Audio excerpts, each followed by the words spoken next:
Do you ever feel like something's off with your remote team, but you just can't put your finger on it? I'm Lee, CEO and founder of Confetti, and let me tell you, you're not alone. In today's fast paced work culture, it's easy for employees to quietly check out without anyone noticing. It's called quiet quitting, and it's a silent killer for team morale. How can you spot the signs of quiet quitting before it's too late? Here are 3 indicators to watch for. 1. Decreased participation. Is someone who used to be the life of the virtual meeting suddenly silent?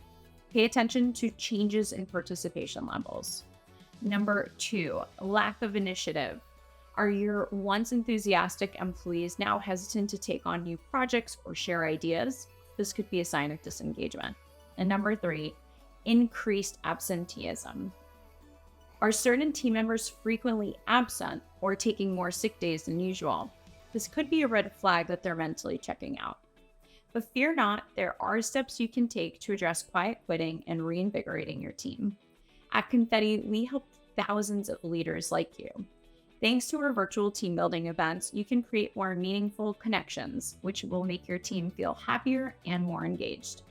Don't let your best employees walk away. They are the future of your business, and they deserve a moment of fun and happiness. With Confetti, you can plan unforgettable team building experiences in under 5 minutes. From fun games like trivia to engaging workshops or cooking classes, we really have it all. Ready to become a culture champion? Head over to www.withconfetti.com. See you there.